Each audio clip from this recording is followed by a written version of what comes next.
I posted earlier that I healed my anxiety, and somebody asked me, how did you heal? Okay, this is a loaded question, but I'm going to give you the sweeping overview. It doesn't mean that that diagnosis went away, because clearly there was trauma, okay? And there was post-trauma. So the answer to your question is therapy.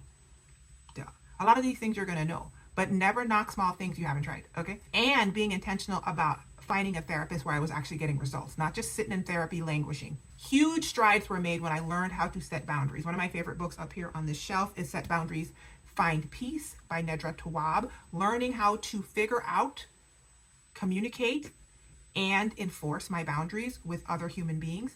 Huge. Overall, across my entire life, I became much more intentional about all of the things. I used to kind of pride myself on just like going with the flow and da da da da. Come to find out in therapy that I was dissociated.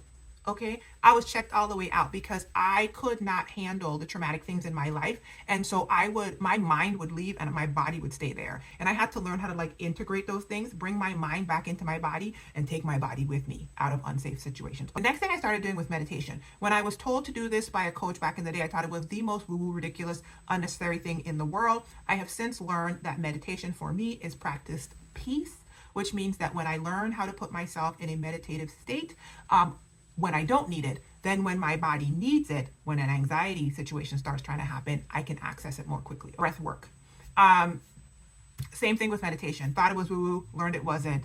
Amazing practice. Still do it pretty much 3 or 4 times a week. Sleep hygiene. That goes under intentionality. I became ridiculously intentional about my sleep. If you want to find out more information about ways that I get really good rest, go to YouTube, search my screen name @Glamazzini, and search sleep. I made a video a few months ago about like 20 ways I get better sleep. I am intentionally trying to look at things from a space of gratitude, because every study that I've read says that gratitude increases all these amazing things in your body and helps to regulate other things. I changed how I ate.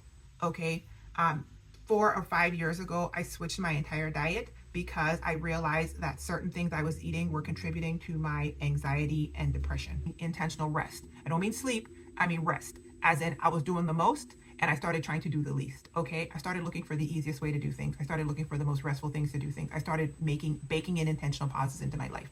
Journaling has helped.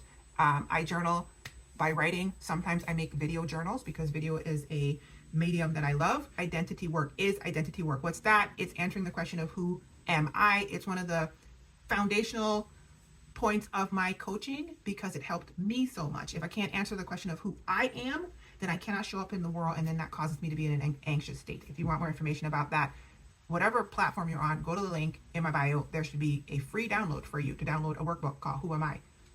Get it, girl. Being intentional about curating my community and my connections, okay?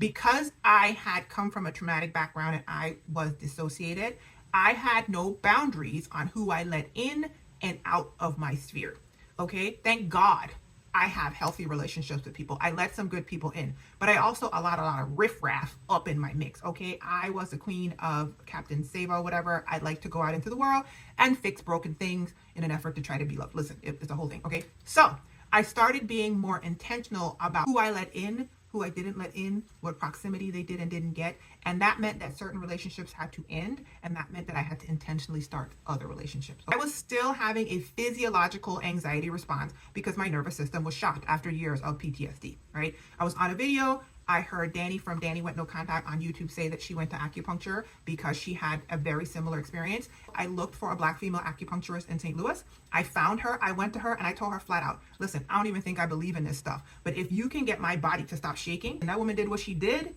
and she made me calm AF. So those are the things that I did that I could think of, and it was clearly not a one-time thing. It was over time, small, incremental, gradual changes over time.